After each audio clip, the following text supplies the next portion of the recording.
doit régler la cotisation prévue. Pour finaliser l'adhésion, chaque membre doit fournir les documents suivants. Une copie de la carte étudiante ou du certificat de scolarité. Article 2. Cotisation. L'adhésion de nouveaux membres est soumise au paiement d'une cotisation, dont le montant est fixé annuellement lors de l'Assemblée générale ordinaire. Pour l'exercice actuel, la cotisation est de 6 € pour l'adhésion Sénart. Une adhésion conjointe avec l'Arène Théâtre est de 10 € et inclut les deux associations. Les cotisations versées sont non remboursables en cours d'année. Les membres doivent renouveler leur cotisation annuelle pour maintenir leur adhésion. L'association peut avertir un membre enfreignant les règles établies, nuisant à l'association ou refusant de payer sa cotisation. 2 avertissements.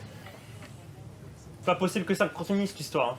J'ai fait 30 minutes de bus, 10 minutes à pied. Pour le retour, si tu multiplies ça par 2, ça fait 2 fois ça. Moi, je suis pas venu écouter un règlement là. Je sais pas, il y a que moi que ça choque là. C'est vrai. Ah ouais, il a pas tort, hein, franchement.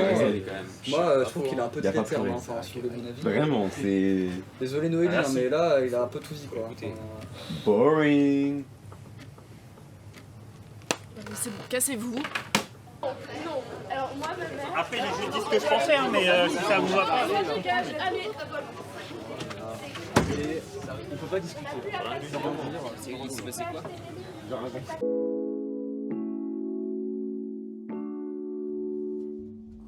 Non mais c'est vrai, enfin, non mais oui, non mais tout à fait. Enfin, On n'allait pas rester là toute la nuit. ah ouais, non, mais c'est normal, hein. Enfin, bon après pour qui est ce point. Hein. Enfin bref. Salut à tous, nouvelle critique, je suis avec Tanguy, moi c'est Edouard. Bonjour à tous. Et on va parler de Yannick, réalisé par Quentin Dupieux. Yannick doit une pièce de théâtre à un vieux vaudeville tout raté du nom du Cocu, et il se trouve que la pièce est très mauvaise, et du coup il décide d'interrompre la pièce pour remettre les choses en place. Avec Raphaël Quenard dans le rôle de Yannick, Pio Marmaille dans le rôle donc d'un des comédiens qui est un peu un comédien but de lui-même, Blanche Gardin qui est aussi une comédienne, et le dernier, j'ai plus le nom. Je viens de le... Il a cherché il y a 2 secondes sur son téléphone, hein, on va rien dire, hein, on va rien J'ai dit dire. quoi? Sébastien Chassagne. Sébastien, putain.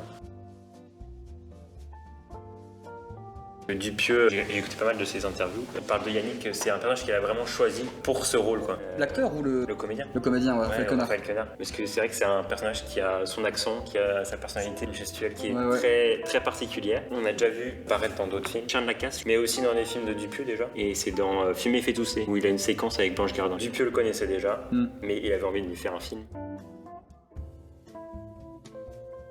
Un humour qui joue beaucoup sur les réactions des personnages, les malaises, les silences. Par exemple, justement, la première scène, quand Yannick se lève et qui dit d'une façon vraiment lunaire que la pièce l'emmerde. Et c'est appuyé par les plans longs et Donc, des voilà. plans sur les visages des comédiens qui attendent.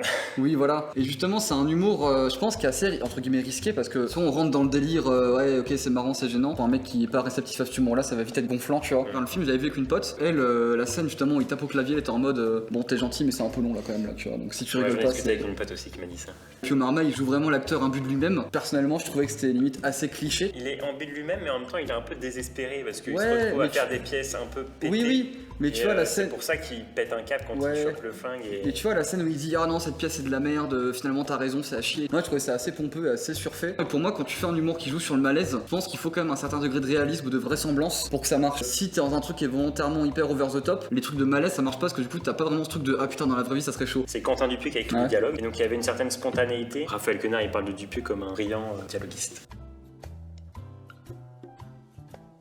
Dans la même idée, c'est un peu l'aspect méta-film, où c'est une pièce de théâtre dans un film, et on est un peu les spectateurs de cette pièce de théâtre.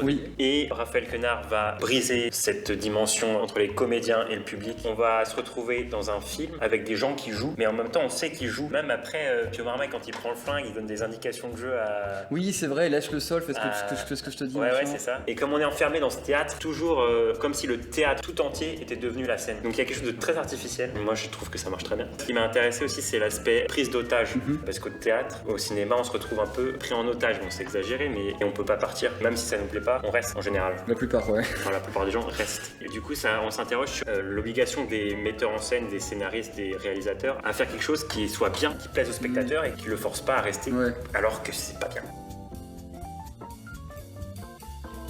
On pourrait vite voir le film comme une comédie un peu bébête, entre guillemets, mais il y a quand même un fond assez intéressant, notamment sur les classes sociales, parce que Yannick, justement, au début du film, quand il interrompt la pièce, il se présente lentement, et justement, il dit oui, alors je m'appelle Yannick, oui, je suis gardien de nuit, j'ai dû faire tant de métro, tant de bus, aller-retour x2, ça fait 2 fois le temps de ça. Il y a un gag là-dessus, mais en tout cas, on comprend que c'est vraiment un mec de la classe moyenne, même prolétaire quasiment. Hein. Il y a vraiment un truc sur les classes sociales, justement, Yannick est un peu une classe oubliée. Là, je vais spoiler, le film, Yannick rédige sa pièce, il force du coup les comédiens à la jouer et aux spectateurs de regarder. On a cette scène finale où il joue sa pièce, les gens rigolent, ça a de l'effet, et on a un plan que moi je trouve qui est magnifique, qui m'a vraiment fait aimer le film, on le voit pleurer. Et moi je trouvais vraiment ça beau parce qu'il y a vraiment ce côté classe sociale oubliée, aliénée, qu'on va mettre de côté, on va dire bah non, toi t'es un prolo, hop, on veut pas de toi, t'es pas fait pour cette culture-là. Et au final, il trouve son petit quart d'heure de gloire. Je trouve que le côté artificiel du film atténue cette émotion. Le personnage, il a beau paraître sympathique, il a quand même pris en otage toute une salle avant. Il est touchant, je suis d'accord, mais de là à pleurer pour lui, non. C'est une mise en scène un peu simpliste entre guillemets. Et je pense que ça rejoint un peu le semi-réalisme du film. S'ils s'amusaient à faire des travelling de fou, des trucs comme ça, tous les gars qui jouent sur le malaise marcheraient moins. Parce que forcément un plan fixe entre guillemets, hein, c'est plus chiant qu'un travelling. Donc forcément le voir taper au clavier sur un plan fixe pendant 2 heures, l'effet malaisant et marche mieux que si c'était un artifice qui chercherait un peu à occuper l'œil quoi. Pour conclure, moi, il y avait une phrase de Raphaël Quenard et Quentin Dupieux. Ouais. C'est Raphaël Quenard qui l'a dit. Tout a commencé par une interruption. J'aime beaucoup, c'est un écrivain Paul Valéry qui l'a dit apparemment. Alors, je casse tout ton truc, je suis désolé, hein, moi je vais dire que c'était bien. Non, franchement, on vous le recommande. En plus, c'est vraiment pas long et si vous voulez vous vider la tête, mais un peu cogiter quand même, parce que bon, voilà. Et si vous connaissez déjà Quentin Dupieux, vous serez pas déçus. Moi, pour vous dire, j'avais un peu de mal avec Dupieux et pourtant, à la fin, c'est quand même celui-là qui m'a séduit. Hein, voilà. Bonjour. Bonjour. Bah, on fait une critique, quoi, enfin un film. Là, il y a cours de psycho. Il y a cours que de psycho. Mais enfin, on peut finir là ou. Dans combien de temps, à peu près? Il arrive, hein. Il arrive. Il y a des gens qui rentrent là, merde. Bon bah, coupe. Mais moi, je savais pas qu'il y avait cours, moi. T'es en L2. T'as le cours de la semaine dernière? Mais moi, je suis en cinéma, moi. Je fais des films. Tu fais des films. Bah, d'art. Comme des films, quoi. Comme Michael Bay. Des films.